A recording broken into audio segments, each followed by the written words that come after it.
Welcome to podcast episode number 15. This is Saved by the Bell. I'm your host, Ben. I'm your host, Kieran. And this episode is going to be dedicated to the UFC and a little bit at the end talking about the PFL, as they've just announced a record deal with Channel 4 over in the UK. If this is your first time listening to us today, be sure to check out all of our social media platforms. I'll link them all in the description below the podcast. We're now active on our YouTube channel a bit more often than not. We recently just uploaded an interview with Cage Warriors welterweight Ben Petches-Kelly and got his thoughts on Paddy the Baddy Pimblett and Molly Meatball McCann in the build up to UFC London. So I'll be sure to go over there and check it out, show some love and subscribe. Today's episode, as we said at the beginning, focusing the most on the UFC in it. Yeah. We're going to be kicking off with a fucking missed a lot of me as well. A big preview to come back with a bit of a bang, and we're going to be previewing UFC 271, which comes to us live from Houston, Texas, this Sunday morning. Main card starting at 3 a.m, but to be honest, I'll probably be tuning in for the early prelims because there's some bangers on there, to be fair. So yeah, UFC 271. Israel Adesanya versus Robert Whittaker. I hope Bobby Knuckles takes it. Like, I can't see it though. It's such a mad fight because, like, if you think about the first time they fought, it was 3 years ago, and then the way it usually works with these types of fights is, we get to rematch straight away, whereas it didn't happen like that, which is boss. It's good, but it's not as well. I reckon it's a bit disrespectful to Whittaker. Yeah, because you know what I mean. Because he was heavy. He was a heavy middleweight champion. He was dominant as fuck, but. I mean, it's not that they should have given it straight away because it's alright the way it's panned out and he hasn't wins the Barney. Yeah. So it's alright like that, but I reckon Whittaker deserves a bit more respect. I think it's mad also to think that, like, what would he do different in this fight? Whittaker? To try and win. It's hard, lad, isn't it? It's hard because he got dominated last time. He got schooled last time, like, come out last time. And I think second round KO, wasn't it? Yeah. I think he's just fighting such he's just a tricky fighter, is he? Like, yeah. Like the only way you're beating him is if you've got a size advantage over him.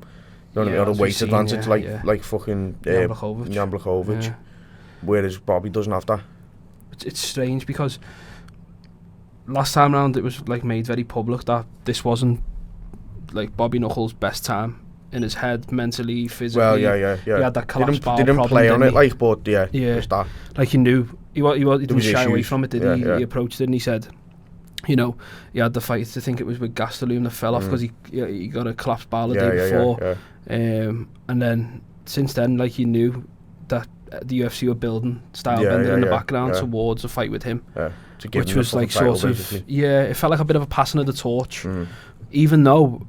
Like, I was when I was looking today and doing my notes and stuff, like, I didn't know that Whittaker's the year younger than Adesanya, so Adesanya's actually older. And we're talking about this, like, passing the torch. Yeah, Whittaker's been the champ for years and he's still only young. I know, and it's fucking... I think everyone's got this weird thing with that he's young. He's not. You know what I mean? He's a wedded kickboxer for one. And fucking... I reckon it's just because he does all that stupid anime shit. You know what I mean? Like... He acts like a big kid, so people think he's a big kid. He's fronting John Jones, who's only, 3 years older than him? Less. 2 years older than him, is he? I think Jones is 34 now, isn't he? Or 33? And he's, 31? He's 32. And Whittaker's 31, fucking 2 years older than him. Yeah. But everyone thinks he's young, and he's not. You know what I mean? Because he hasn't been in the UFC, like, too long. He's been in other divisions, like, fighting over there. Yeah. And on the flip side for Adesanya, obviously, we know Whittaker will want to come into this fight sort of raring to show the first time out it was just not as nice and he wasn't in a good place, so he'll probably change it up with like what he's been focusing on because there's like a blueprint out there, isn't there, to beat Adesanya with the wrestling and whatnot that Jan Blachowicz showed. But it's about if you can get him there first. It's going to be hard for him. For Adesanya, he'll be looking to take Whittaker back to what it was like in the first fight where he was just popping him off. And if he does early, I think it's going to go much the same way. I think it will. To be honest, I can't see where Bobby Knuckles could improve his game because it wasn't the fact that his game was shit. You know what I mean? He was heavy, he was dominant. It's just Adesanya was better, and on the night he just found it hard to fight him. Like, he was using his reach, he was using his kicks, and he was just teeing off on him, which was heavy to watch because it was like Bobby Knuckles hasn't been there before. It was heavy, but. I mean, I hope he wins it though. I love Bobby Knuckles. I'd love to see him win it. Well, back. The good thing about this fight is like if as us fight fans, if we get a situation where Whittaker wins, then that's 1-1. So that then sets you up for the third. Yeah. And like, because we're greedy and we want to see more fights, especially if it's. See, I wouldn't want to see the first fight again. No. You know what I mean? Like, I wouldn't want to see that fight again, because it was a good fight. But you knew it was just done. You know what I mean? Like, it wasn't. Whereas if he comes out on Saturday and he shocks us a bit and like he takes him down, then it makes the next fight even more interesting. Jan was onto something. Yeah. Makes the third one, if he gets the belt, a bit more interesting, doesn't it? But I don't know. It's a hard fight to call. It just really depends on whether Whittaker's willing to make it ugly. Yeah. And I think if he is, then it could go the other way. Like. Yeah. What are your predictions, lad? I reckon Adesanya's going to beat him again. You know, it pains me to say it, like, but I reckon he will.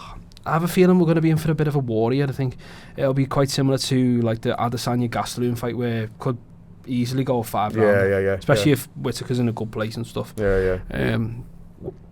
I think we could be in a situation where Whittaker tries to change it up on Stylebender. Yeah. And Stylebender's learned from the Blachowicz fight as well. So it's like the way when Blachowicz was taking him down after realising he was getting beat, and Stylebender couldn't really do much. Yeah. He might actually have a little bit of an answer for it now. Yeah, so he might improve his wrestling a little bit more. So it could be a much closer fight. I wouldn't be surprised if, as you say, Stylebender starches him, or we get like a UD or a split decision, something like that. For one of them. Yeah, because it's just been like a 5-round war. I reckon if he gets beat here, that's a start of a slippery slope for him. For Adesanya? Yeah. I reckon it's a start of a slippery little slope for him. But then I don't know, because it could be one of them with like Brandon Moreno and that. You know what I mean? Where it's like he's had so many of the fucking same fight. Because obviously if he gets beat by Whittaker, there will be a third fight. 100%. And you can't really never call it. You can't really never say who's going to win and who's not with it. So it's a bit weird. But strange, yeah. So you're going Adesanya. Yeah. You're going KO? No, I reckon it's a little stoppage. I don't reckon he'll KO him. Yeah. But maybe a TKO. Yeah, technical, yeah. I don't reckon he'll KO him. I'll go with split decision for Whittaker. Yeah? Yeah. That's just off the fucking bat, that. Because he could change it up. Yeah, he could do. He could change it up. You can see it, can't you? You can. And if that comes true, then it is what it is. Co-main event is a fight I've been wanting to talk about since it got announced. Two of our favourite fighters. Heavy. Derek Lewis, Tuivasa. Number 3 in the division versus number 11. That's mad. It's just even mad that that's like a matchup. It's just because they're both so game. It's just a testament to them both. 100%. I agree. Could be fight of the year. It could be. But then it could be shit, you know. It also could be shit. Yeah. Like, we haven't seen either of them two have a shit fight for a while. A long time. You know what I mean? And like, I think there's a lot riding on this for Derek Lewis. I don't say a lot riding on it. He's not the type of fight. He's not really arsed, is he? Yeah. Like, he wouldn't let the pressure get to him for one, but there might not be as much riding on it, because he's never really said he wants a challenge for the title anyway. He knows his pitfalls. Yeah. He's not really like, he's not a mouthy cunt either. It's like he'll just scrap. Yeah. So it's like, if these two have a scrap, it's going to be heavy. Yeah. But if it turns into like two fat men in the ring. Yeah, you know what I mean? Like when he fought in Ngannou when it was shit. You know what I mean? It's like, yeah. It could be one of them where it's a bit boring, but I hope not. I can't see it happening. I reckon there will be sparks flying. The good thing about it as well is for Tuivasa, like, you think Tuivasa, you say number 11, for like a casual, if they would say, oh, who's this fighting? You go, oh, it's number 3 in the division versus number 11. And they're like, oh, fucking hell. So that means that number 3 is going to fucking deck chair him. Nah, it's not the because Tuivasa's... Well, he's took some digs. He came in with the whole shoey thing, and everyone was like, oh, this guy's like crazy and stuff. And then he had like a proper... I think only his 3 only losses came, bum. Yeah. Loss. Yeah, and then since then, he beat Stefan Struve on Fight Island. And then... Which is mad, because Stefan Struve's like 6'9". He fucking knocked out Greg Hardy. Yeah, badly. That one hit. Yeah, because he was getting teed off on. Yeah, like, it was looking bad for Tuivasa, and he just caught him with the foot. It was a short hand, right? You see the last punch he could throw. And then obviously you've got the Michelitis one. Yeah. Yeah, and he no, you've got not Michelitis. I'm lying. That's someone else. Who was it? Who the last one? Augusto Sakai. Yeah, Sakai. Yeah. I was thinking Alex Pereira. Fucking hell. Yeah, Augusto Sakai stopped him, and he looked better, and he's looked better every time he's fought since the losses. So, people thinking statistics-wise, I know the big boys and that, but Tuivasa, man, he's there, and he's on a 4-fight win streak as well. Whereas Derek Lewis's last fight was the loss against Cyril Gane. I think Derek Lewis is just bigger and badder, though. You know, I do think he's just bigger and badder. He's took more punishment in the sense of like he's brawled at the best of them and came out on top. Like he like as much as he's talking about his cardio, have you seen the compilation video of him? The compilation video of him, Derek Lewis just standing up. Like he'd be getting smothered on the ground, and Derek Lewis will just stand up. It's mad. There's no stopping him. He just stands up. But I do think he's bigger and like I think he's better. I think he's showed more. You know what I mean? Like which is obvious because obviously he's fighting the 11th rank. But exactly. Yeah. It's a bit of a weird one. I don't know. It'll be heavy, and I don't know who to root for, to be honest, because I love them both. It's such a fan favourite thing. Yeah. But like Derek Lewis does, if you like, for the big boys anyway, Derek Lewis kind of does something completely different to what Tuivasa does. Yeah. Tuivasa, I mean, they're both stand and bang knockout merchants, but Derek Lewis does that thing where if he's struggling with the cardio, he'll just try and bounce around and avoid even getting hit. Yeah. Do a little run, just get in the pocket, and he'll just go in. Yeah, exactly. That's where it's like a bit different. I don't want to say Tuivasa's got more in his locker because he probably hasn't. But like, he's got less power. You don't know. I don't know. Lad, he's got less power. He's definitely got less power than Derek Lewis. Derek Lewis is a fucking animal. He's the only person to knock Francis Ngannou out. He's knocked out Nah. He knocked him out. Curtis Blades, isn't it? That Curtis Blades talking about there. Derek Lewis knocked Ngannou out. Ngannou won, didn't he? No, lad. Did he beat Ngannou? Yeah. Wow. Get it up, lad. He beat Ngannou and he knocked him out. Sure he did. He's one of the only losses in Ngannou, like the one of the bad ones. Is he? Yeah. Get it up. Oh, we won by a decision. That was a decision. That's heavy. I didn't know that. Oh, yeah. Must have forgot. I thought he knocked him off for some reason, but no, yeah, he beat him. Francis Ngannou. But that was it. Was that the balls was hot? No, that was Volkov. That was Volkov. Yeah. No, yeah, but I remember that because it went the distance and Derek Lewis was fucked. Wow. You know? Yeah, that's heavy. I didn't know that. That's mad. But he's got power in him hands. Yeah, I know Tuivasa has as well, but it's like still, it's like Derek Lewis is just a bigger unit of a man. I don't know. It's weird. It's an hard one to call, but I do think Derek Lewis will win.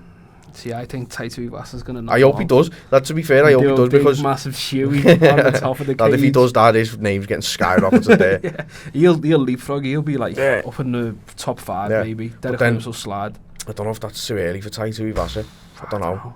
When is right, you know what I mean? It's one of them. You've got to seize the moment, innit? I don't know. It'd be good because we've seen Derek Lewis now.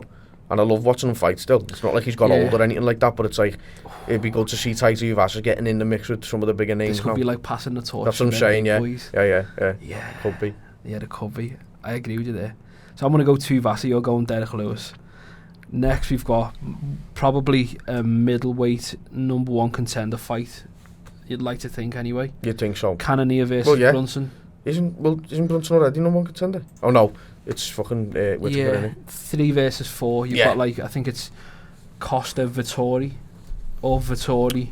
Adesanya, Whittaker, Costa Vittori. No, it's Vittori and then these two and then Costa's 5th, is it? Something like that. Yeah. Or vice versa. But these two are like the standout guys now, other than Vittori and Costa, because I think they're shit.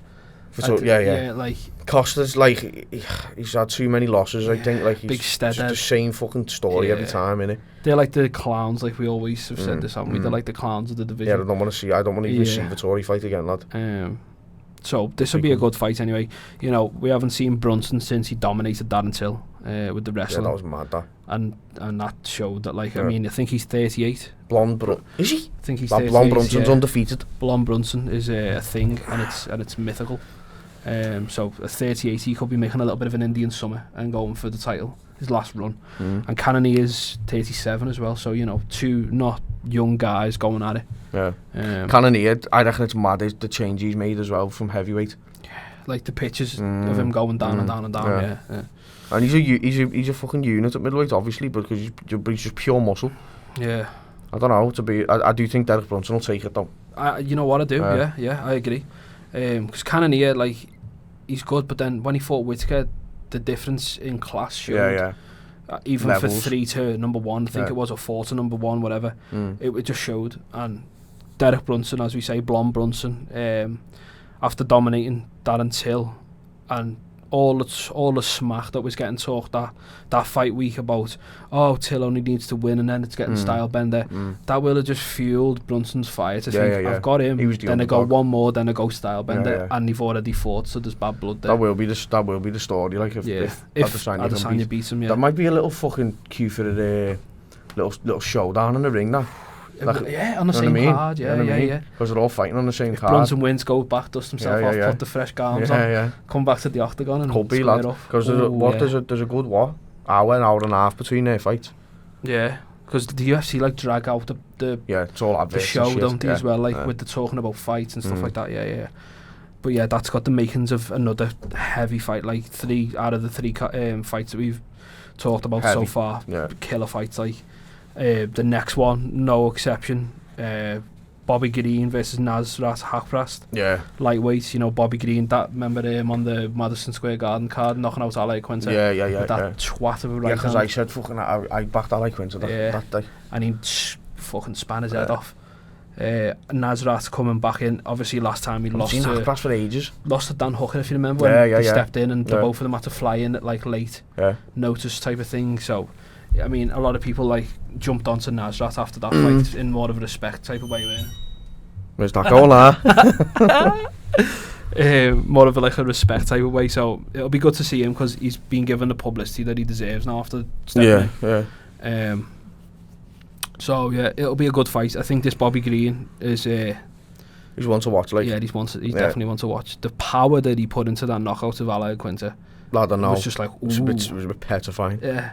He's looking good at lightweight, like. When you watch someone who's a prospect and you don't know much about and you just sat there and you go, like he's going to be heavy. So I think if he beats Rashfast, he's on for some big things. Because Rashfast is a good fighter. Yeah, and he gets good matchups, Rashfast, as well in the past. Yeah. So I think Bobby Green for me, like. I'll go with that after his last performance. Like. Knockout. But then that's coming back in. That's what I'm saying, like. It's a bit hard. Because he's a bit of a fan favourite now as well. But that's the main card. Other than that, on the main card, you got Kyler Phillips and Marcelo Rojo. It's a bit of a one-sided matchup betting-wise at the minute. Seems like Kyler Phillips is the favourite. I've only just remembered Hackpress, that fucking spitting image of Gastelum. Yeah. If Gastelum and like Anthony Pettis had a kid, and Gastelum lost a bit of weight. But yeah, other than that, on the prelims, we've got a good. Usually, when we get to this part of the podcast, we're usually like, you've got him, but on this one, we've actually got quite a good couple of fights to talk about. So, first, we've got Roxanne Modafferi. It's her last fight. She's announced that she's going to be retiring. I believe she started her career maybe coming up for 20 years ago. She's had 25 wins and 20 losses. Jesus Christ. So she's had 45 fights. She's just been fighting on the prelims. She's just one of the OGs, she's fighting Casey O'Neill, who's a British fighter, up and comer. One of my mates who writes for MMA UK spoke to her on an interview last week. Oh yeah. And she's like, he said, he asked her a question about whether she's like, because she knows it's going to be Modafferi's last fight, like, is she there to be respectful and, play the sort of narrative of it's her last fight and all this, give her the nice swan song, or is she there to like wreck the party type thing? And she was like, oh no, I'm here to win. Yeah. Like, I don't care. Like, I'll show her respect, but then I'm here to win. Yeah. You know what I mean? So fair. But I think it'll be a good fight. Obviously, like this. It'd be good for Casey O'Neill's up and coming and stuff like that. Go for Modafferi to get a little win for the retirement. Because she does that, she does do that. That's what I was saying to one of the lads today. Like, she has a tendency to lose against like bigger opponents, but when it's like a young up and comer, she'll just like like a little gatekeeper. She'll just beat ruin them. It for them. Yeah, like if Wonderboy Thompson was to like knock out, I don't know, like Hamzat or something like that. Yeah. It'd be weird. But yeah, she has got that in the locker, to be fair. But it'd be nice for the UFC to acknowledge like one of the women who've been there for like stuck through it like the whole time of women being on the rise, even before like Ronda and stuff like that. She's been so yeah, I mean, I think she'll either win and it'll be a nice moment, or she'll get beaten and it'll be a nice moment. Won't really matter either way. I don't think it'll matter. But that's something from the prelims that we've pulled as like our top mention. Other than that, we've got a decent little flyweight bout. Alex Perez, number 4 in the flyweight division, against Matt Schnell. With Figueiredo and Moreno, the trilogy being finished now, at half opens it up in that division. Are they unranked? No, 4 versus 9. 4 versus 9. And that's on the prelims, yeah. It's another big one then. Yeah, so like Figueiredo will be be looking for someone to take on next, won't he? You know what I mean? So if he can get a knockout there, Perez, then might. Are they not doing the so the Figueiredo Moreno facilities going ahead? Yeah. No, it's finished. They fought 3 times. I mean, that's what I'm saying, at the fourth one. But it's never been done in UFC history before, has it? They're looking at though, aren't they? Yeah, that's what I'm saying. So if it's not going to happen, then one of these could slide in. Yeah. But if there's going to be a fourth, then they'll do that, obviously. Yeah. I think it's a draw, 1 win for Moreno, 1 win for Figueiredo. So you're not really settling on that, are you? Because you like to think, yeah. I mean, I'm not asked either way whether they fight again or not, really, because it's like you're seeing the same fight all the time. But then, as fighters, it's like it could have happened the opposite way round, and someone else would have been the champ. Yeah, you know what I mean? If they hadn't drew. Yeah, it's one of them, innit? The flyweights, I think, the flyweights anyway. Like, doesn't really matter. Like, it seems to be a bit of a hot potato division. Yeah, it does. Yeah. It's proved that with me, Moreno, Figueiredo, but. I mean, it's quite an open division as well. You got like Kai Kara France coming through. He just knocked out Cody Garbrandt. Yeah. A lot I wasn't expecting that when that happened. That was mad. But it was a heavy knockout as well. I like that division because it's an easy watch. Yeah, you know what I mean? It's not like. And they always throw down as well, I find. They never bore them. Because they don't get paid that much either. They don't get paid, they throw down because their set of skills is different to what like the heavyweights are. Because their set of skills is like they use the speed. They use the snappiness. So you're watching volume always. It's not like it's not boring. So it shouldn't happen. I mean, we're talking about Roxanne Modafferi, another OG, if you like, who's also fighting is Andrei Arlovski. Is he? Yeah, on the top of the prelims. Oh fucking hell, yeah. It's mad to think that he's still going. How's he still and he's on the prelims now as well? No, when he made his UFC debut. I'm sure he's been a champ, you know. Yeah, he was, yeah. He was heavyweight. That's mad, that, you know. Champ. He was. Tom Aspinall beat him as well. Yeah, fucking hell. No, when he made his UFC debut, UFC 28. That's mad, 2000. That, you know. I'm sure he's fought in different promotions as well, though, you know. Yeah, he has, hasn't he? Because when he became champ, he had like a bit of a hoo-ha. He left, went and fought elsewhere. And now he's come back on the prelims, like. It's heavy, that. It's mad. That's exploitation at its finest. 22 years in like the #1 organisation for fight sports. He was heavy as well in his day. And he's had a little flirt with like the wrestling as well. After this, like the sports entertainment side of things. I mean, you need to brush up on the English, like, but. Yeah, his English isn't the best, like. Belarusian, isn't he? Something like that. Yeah. Mad. That's heavy though. I like watching him fight. Yeah. It's decent that they put him at the top of the prelims too. Like, they've got 2 legends there, Modafferi and then Arlovski to close it out. Other than that, you've got William Knight versus Maxime Grisham. I recognise that William Knight, you know. Do you? Let's have a little mooch. Who's he fought and when? William Knight. I do recognise him. William Knight. Oh, he's a big guy. Yeah, he's fucking huge. 9 wins by knockout. And he fought Alonzo Menenfield. Beat him as well. That's it. Yeah. That's the only name I can think of, yeah. I don't know, I feel like I've seen him fight, but maybe not. Maybe the Contender Series or something like that. Does he come from there? Maybe. Lad, yeah. Maybe. Yeah. But I don't know too much about either of these guys. But you've got a decent card. Yeah, it's good. Even, I think there's a couple on the early prelims too that I picked out before. Let me see. Yeah, there's Renato Moicano and Alexander Hernandez. Yeah. I think that Renato Moicano's a bit of a veteran, isn't he? Yeah. The UFC's been about for a while. Coming from the WEC days, maybe. I'm not too sure. I'm not saying that. Yeah. And then Carlos Ulberg is light heavyweight from same gym as Stylebender. Yeah. He's his training partner. 5-1 he's only just started like a bit of a late starter, but he's a big guy like for light heavyweight. Yeah. Big athletic Samoan looking dude. That just about wraps it up though for the preview of UFC 271. Obviously because we wasn't here to give you the UFC 270 reaction, we're just going to spend the next part of the podcast talking a little bit about Francis Ngannou versus Cyril Gane. What a fucking shock that was after us that, being able to preview it and tell you that we both thought that this is Gane's year. Yeah. You know, love the bollocks. Shower the bollocks. And then Francis Ngannou whips out, shit nice that double we've never legs, seen before, putting him on his head. Fair play to him.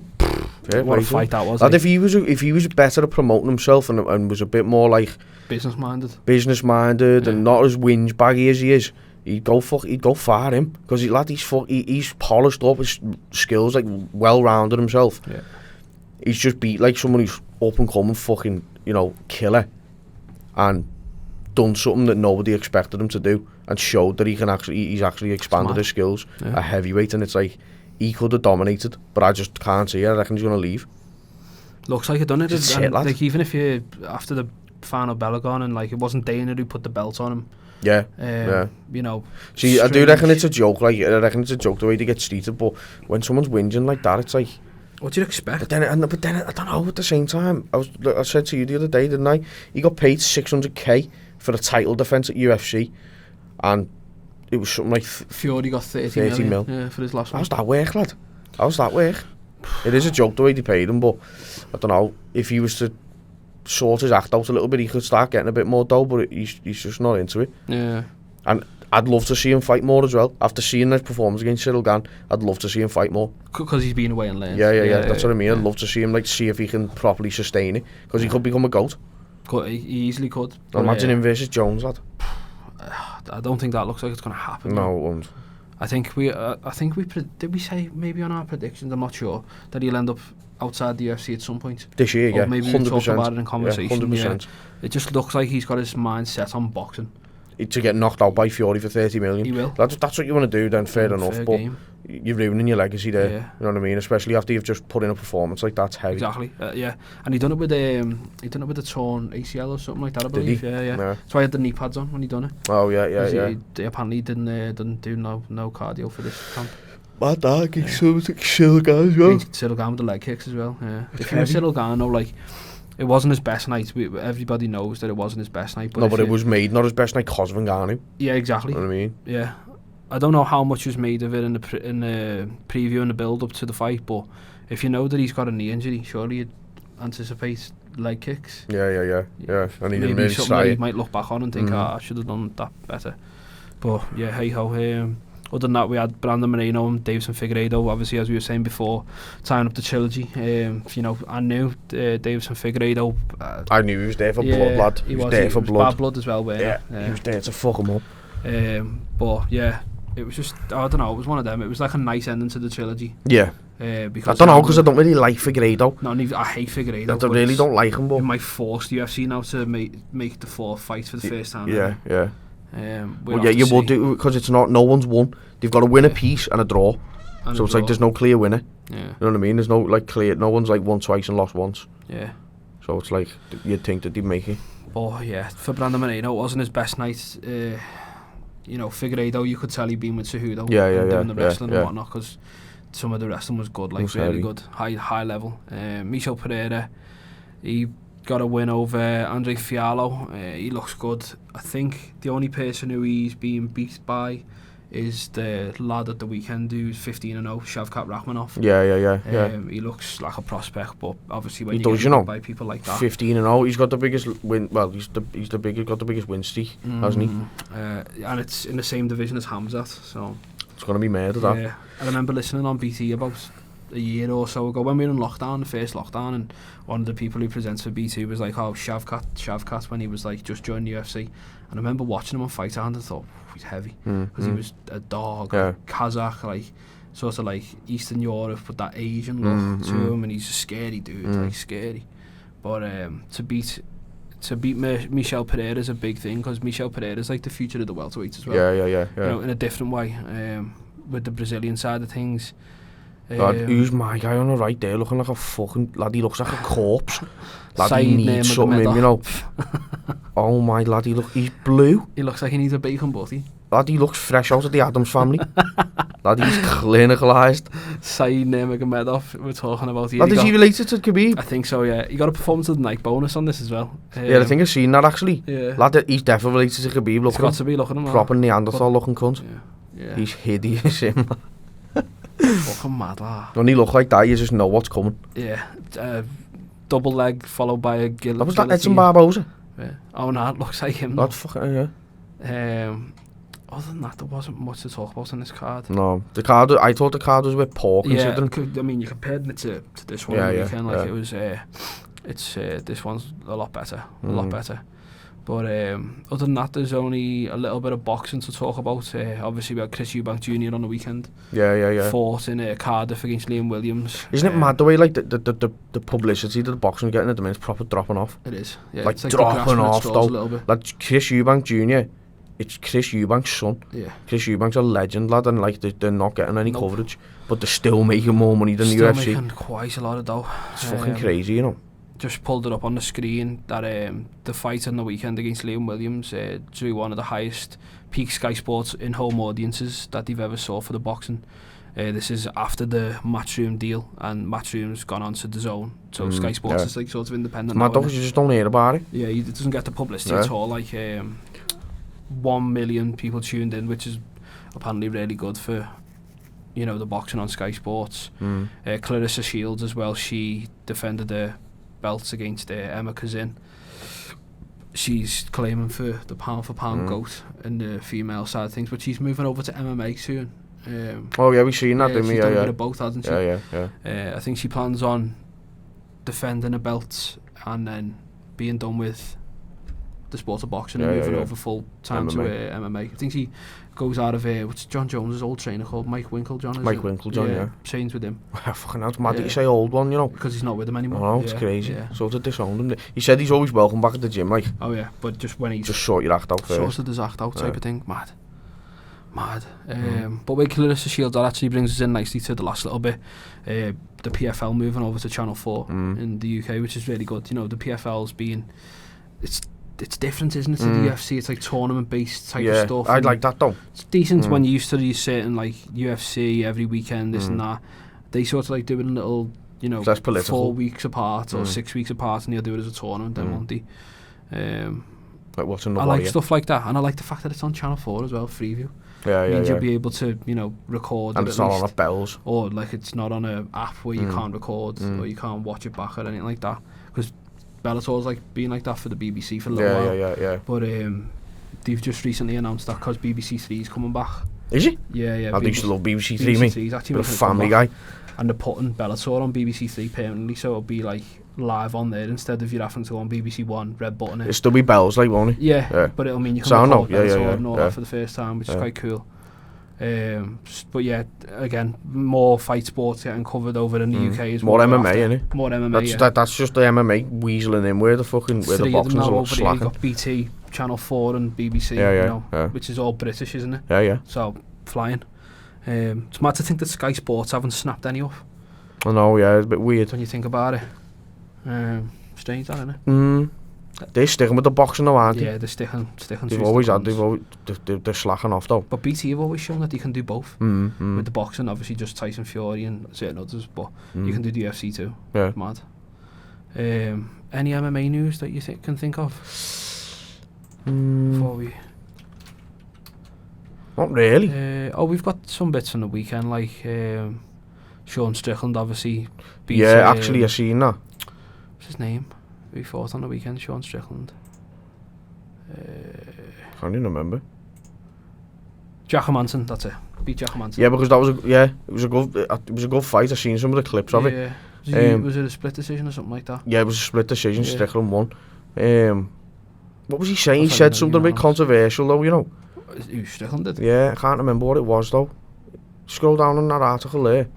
I think he said something like about challenging or something. Oh, challenging for the belt? Yeah. Oh, really? Like making a little charge for it. He's like 4th rank now or 5th rank. Yeah. So he wants to get the belt. Exactly. He's been in there for a while, Strickland. Yeah, and I think he beat Luke Rockhold, didn't he? Yeah. Or he's meant to fight him, something like that. Mad. He hasn't got many scalps under his belt, but he could make something. Mad to think you get to 4th in your division with no scalps, and there's not many scalps left actually. Really. No, not really. To take Brunson, Cannonier, Whittaker, Stylebender, and Strange. Costa. Yeah. He could beat Costa. Yeah.